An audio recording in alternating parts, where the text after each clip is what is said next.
New predictions show Taiwan's economy is booming despite challenges posed by Trump's tariffs. 核三演绎，投同意。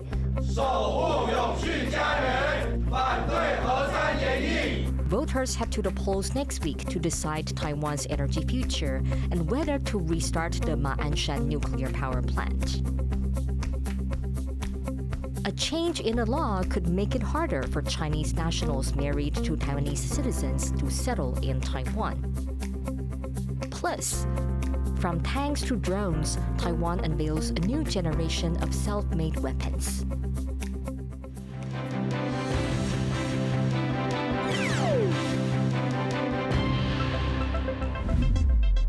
A warm welcome to TaiwanPlus News. I'm Betty Chan.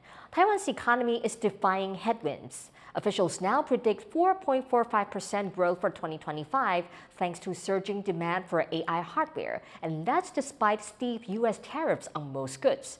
For more on the latest statistics, Chris Goring joins us live from our Taipei newsroom. Chris, what's caused this huge change in their prediction? Well, Betty, it all comes down to two letters, AI. Demand for AI data centers and its related infrastructure have surged across the globe, and Taiwan remains at the center of that entire supply chain, from chips to servers and more. And officials here say that that demand will stay strong despite concerns about a 20% U.S. tariff on most Taiwanese exports that took effect last week and an expected drop in global trade. 那整体而言，预测今年经济成长4.45%，比今年5月预测上修1.35个百分点。展望明年，虽然 IMF 预测全球贸易量成长会持续下降到1.9%，但 AI 需求强劲的长期态势并不会变动。 Now, if you look at the first two estimates that came out earlier this year, the first government estimate that came out earlier in February was at 3.14%, before being downgraded in May to 3.1% on tariff and trade concerns. Now it's raised to 4.45% on stronger than expected AI demand. However, they do view some of this as front-loaded demand, with growth next year expected to be lower at 2.81%. So, Chris, that seems like good news, but isn't there a potential for tariffs specifically on chips that could really hurt its growth? Yes, well, that's the big unknown. The special semiconductor tariffs, sometimes called Section 232, depend on a Commerce Department investigation that could drop at any moment. U.S. President Donald Trump has even hinted that it could be as soon as this week. And at the same time, Taiwan is still negotiating with the United States on a broader trade deal to lower that 20% tariff rate. And that deal itself could set tariff rates moving forward. So things could still change, but whatever cold water tariffs might pour on the economy, it's not enough to douse red-hot AI demand. Betty? Thanks, Chris. That was Chris Goring reporting from Taipei. Cash handouts of around $300 per person could be coming in the next few months to help Taiwan cope with U.S. tariffs. On Thursday, the cabinet approved an opposition Kuomintang proposal for the payment. That's a reversal from its earlier rejection of the plan over concerns about borrowing and whether lawmakers overstep their authority. The payments will not exclude wealthy individuals, but it's unclear whether non-citizen residents will be eligible. The National Development Council is encouraging startups in Taiwan to build on the country's industrial strengths. 那这些台湾的新创会思考说，怎么样跟台湾目前的产业优势做结合，在这样的优势底下，继续去寻找更多未来更具有潜力的方向。 The council says Taiwan startups raised nearly $3.5 billion last year. It's the latest in the development of the country's startup ecosystem. The council says it aims to boost theme-based investment while attracting both international and domestic collaboration. It's part of President Lai Ching-te's plan to support entrepreneurship in Taiwan. U.S. chipmaker Intel is reportedly in talks with Washington about a possible government stake in the company. A Bloomberg report says the deal would help shore up Intel's plant complex in Ohio, which has been repeatedly delayed. The company struggled financially in recent years, with the new CEO, Lip-Bu Tan, taking the helm in March. Intel shares closed up more than 7% on Thursday. The company refused to comment on the talks, while a White House spokesperson called discussion about any deals speculation. For more on what a U.S. government stake in Intel might mean, reporter Chris Goring spoke to Dave Nicholson, chief advisor and senior fellow at the Futurum Group. U.S. chipmaker Intel hasn't confirmed the Bloomberg report that Intel is in talks with the U.S. government to take a stake in the company. But if that's true, it would be a major shift when just last week, U.S. President Donald Trump was calling for the resignation of Intel's CEO. So how big of a comeback would this deal be for that relationship? But yeah, it would be quite the turnaround if this happens. I think if you look at the broader context, though, remember the Biden administration under the CHIPS Act was essentially exerting indirect control over Intel with the strings that were attached to the money that was to be delivered. So this isn't completely unprecedented, but in the direct way that the rumors are talking about, it's very new. Even before the calls for resignation, there was some tension between Intel and the White House. Trump has floated the idea of repealing the CHIPS Act, which would send nearly $8 billion to Intel. If the government does take a stake in the company, do you think the likelihood that they will actually get that money goes up? I think the likelihood goes up dramatically. Yeah. I think that if the goal is to have the backstop of the federal government and the funding that was promised from the CHIPS Act and more, then this would be a very, very good deal for Intel. The question would be, would this be something where it would be temporary, much like the bailout of General Motors, versus Intel being a strategic part of our strategy for AI moving forward, and a good partner to partner with from a federal government perspective? Well, there's another firm that's supposed to get CHIPS Act money, and that's Taiwan's TSMC. They're slated to get more than $6 billion for their Arizona facilities. Now, they say they don't need that money, but if I'm sitting at TSMC headquarters, and I've just made the largest direct investment in U.S. history, and I hear the U.S. government is taking a stake in my competitor, Intel, how am I feeling right now? You wouldn't be feeling very good. And in fact, there are a lot of American companies that were very upset by the gesture toward Intel. There's a sense that Intel made its own bed and that it should suffer the consequences of whatever failures it might have had along the way. There's this concept of being too big to fail, too important to fail.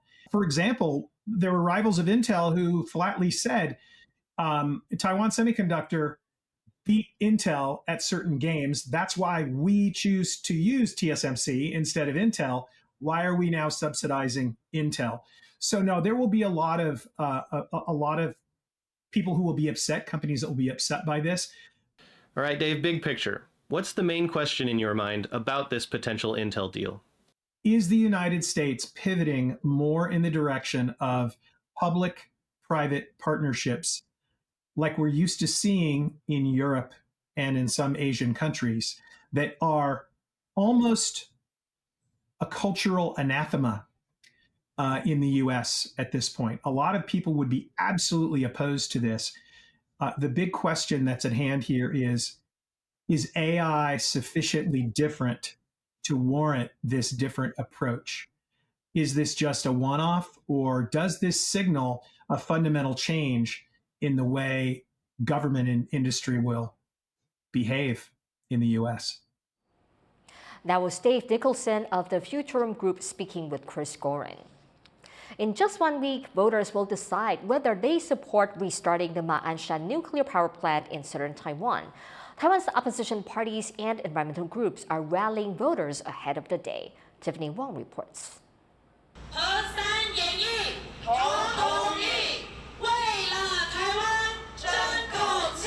Opposition Taiwan People's Party leader Huang Kuo-chang rides down the streets of New Taipei City, hoping to rally voters in support of a referendum to restart the country's last decommissioned nuclear power plant. Campaigns are ramping up just a week before the country votes on whether it supports restarting the Ma'anshan power plant in Pingtung County. And those in support say it's a battle for the country's energy security. 请大家出来投票，参与这一场台湾能源转型重要的战役，用全国人民的意志，清楚地告诉民进党政府，清楚地告诉赖清德总统，多数的民意是什么？让民进党学会对民意谦卑，让民进党知道人民才是这个国家的主人。The opposition Kuomintang and TPP say they're concerned about Taiwan's power supply in case of a threat from China. Nearly 98% of its energy is imported. But the country shut down its last nuclear power plant in May this year, meeting the ruling Democratic Progressive Party's target to phase out nuclear power by 2025. The DPP criticized the TPP chair for changing his mind on nuclear energy, which he used to oppose.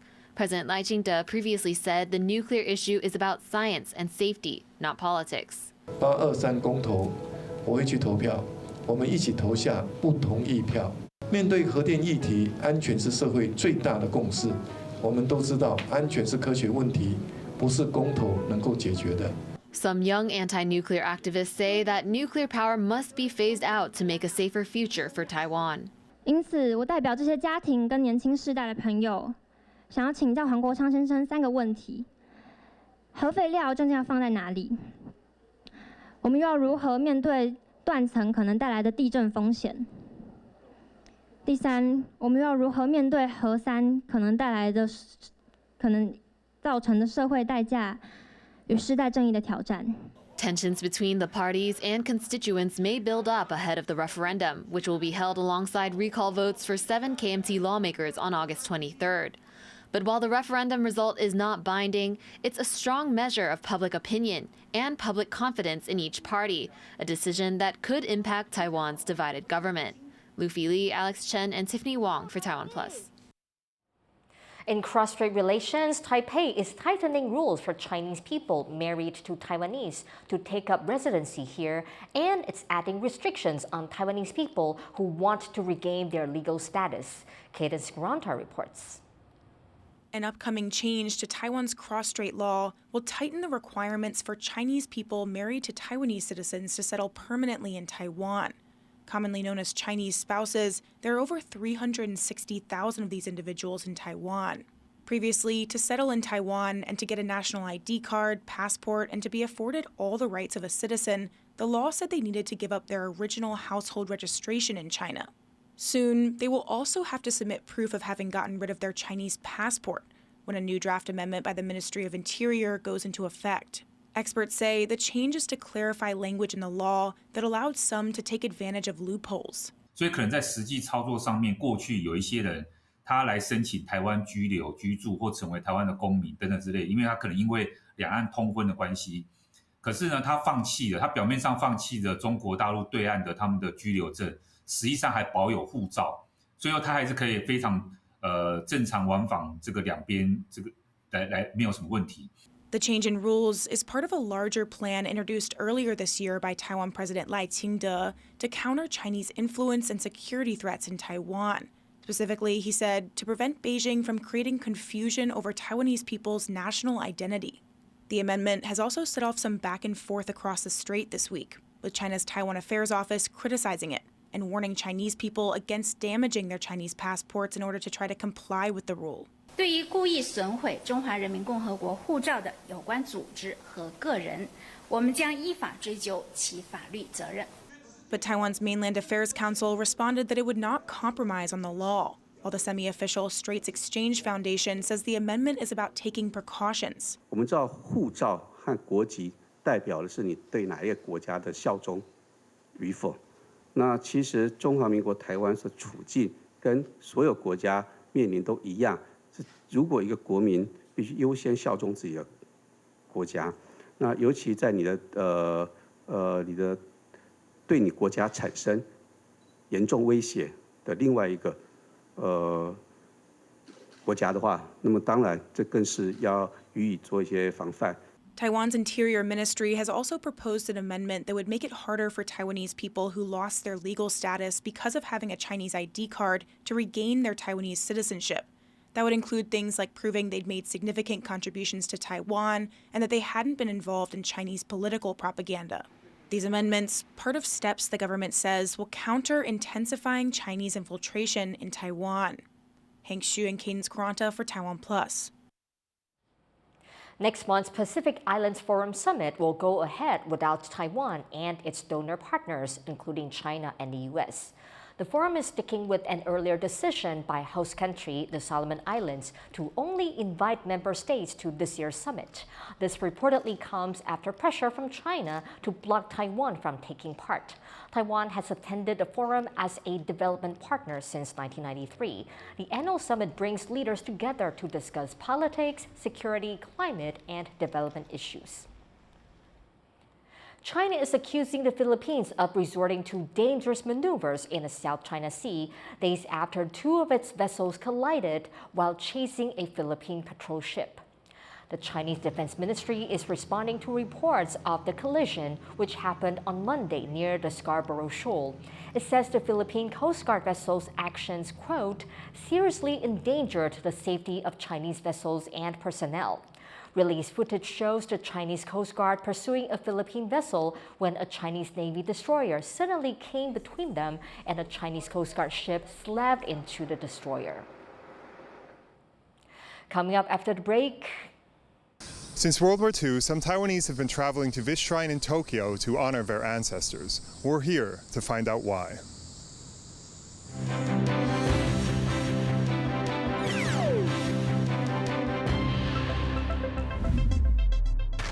In the face of adversity, the power of truth. A roadmap for a just and open world, charted by the freest country in Asia. Taipei for TaiwanPlus. TaiwanPlus News, a voice of freedom in Asia.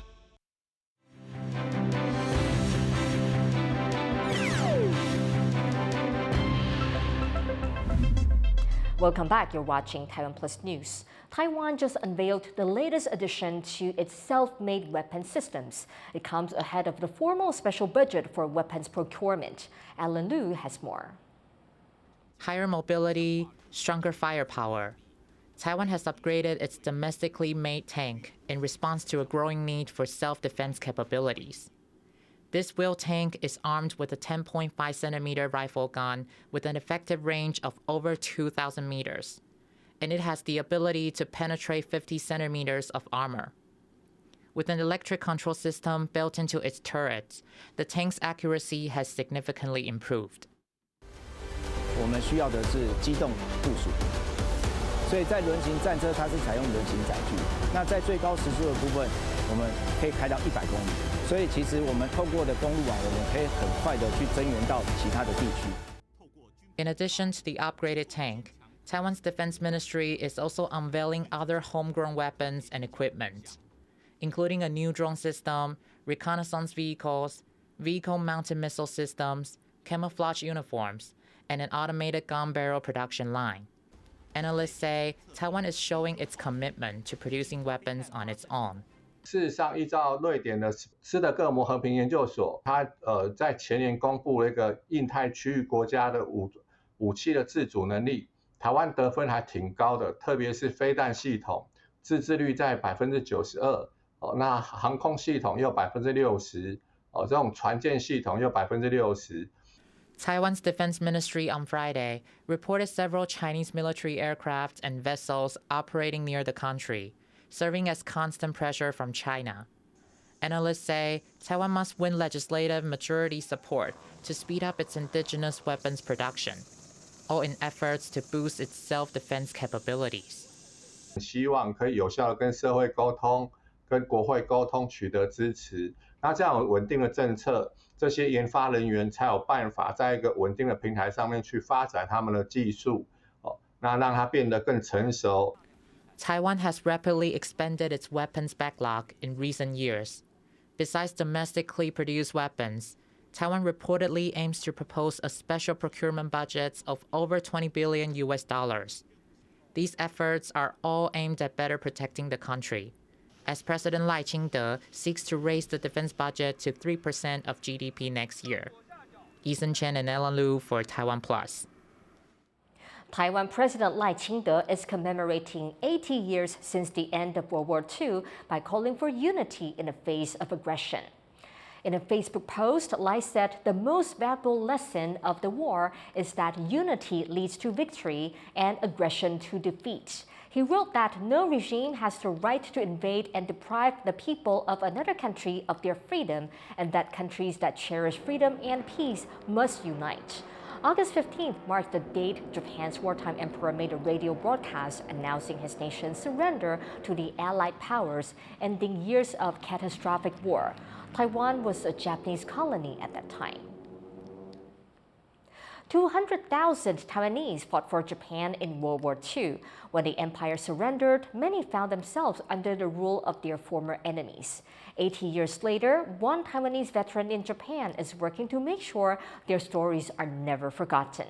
Bryn Thomas reports.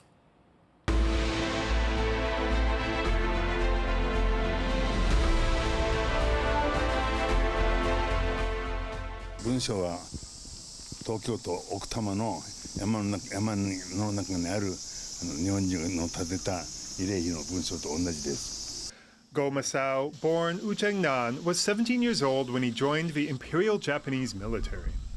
80 years later, he's built a monument at a temple near his home in Yokohama, one of just a handful honoring Taiwanese who served Japan.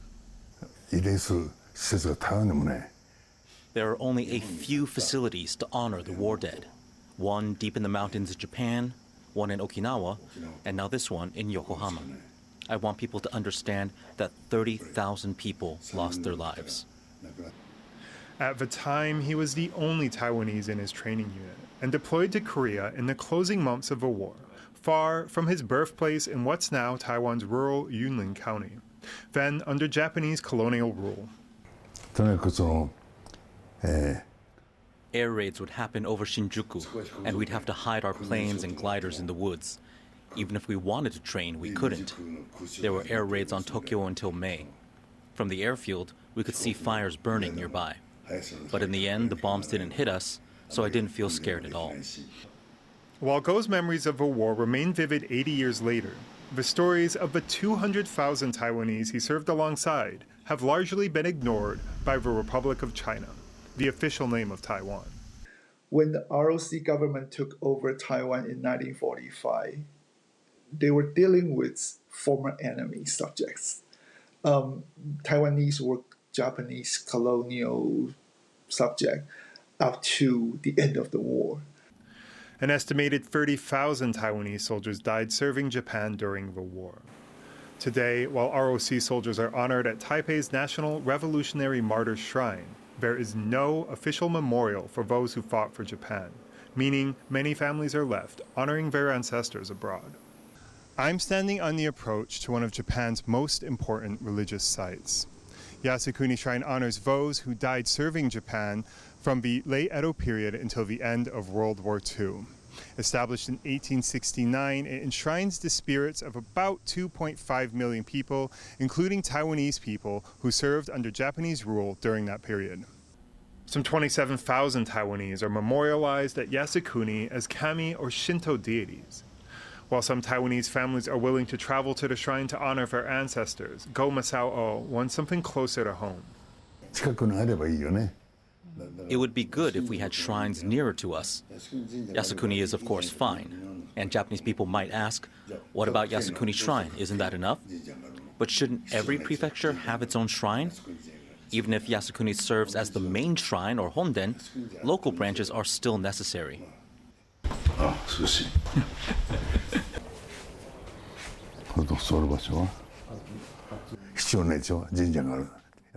Taiwanese service people should not only be memorialized at Yasukuni Shrine. My view is that there should be memorials all over Japan, wherever you go. Some Taiwanese do not visit Yasukuni. Some, particularly indigenous Taiwanese, were conscripted into Japan's military unwillingly, and the shrine's traditions do not reflect their beliefs. Others criticize it for failing to acknowledge Japan's wartime crimes and for enshrining convicted war criminals.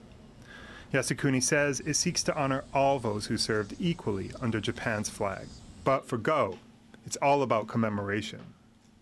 He says Taiwanese soldiers like himself have been overlooked in the war, and all those who served and sacrificed deserved to be recognized and remembered. If I were to die now, no one here would pray for me. If I were to die now, I wouldn't be remembered by people in Japan because I would be gone. Even though I've lived life in Japan, if I were to die, no one here would pray for me. But in the end, he's on a personal mission to honor his comrades who served and sacrificed in the largest war in human history 80 years ago. Ryan Wu, Jeffrey Chen, and Bryn Thomas for TaiwanPlus. Taiwan's youth baseball team is off to a winning start at a Little League World Series, beating Mexico 3-0 in the opening game. The Taiwan team smashed a home run in the first inning and struck out 7 of Mexico's batters in just the first 2 innings. Their win moves them a step closer to the international championship round. Taipei's Dongyuan Elementary School earned their ticket to the series by winning the regional title in Seoul back in July. The 2-week tournament is held every year in Williamsport, Pennsylvania. It features 20 teams, 10 from the U.S. and 10 from international regions, competing for the World Championship. Thank you for watching TaiwanPlus News. Finally, check out these fireworks lighting up the sky at a fireworks competition in the UK. I'm Betty Chen. Take care and see you next time.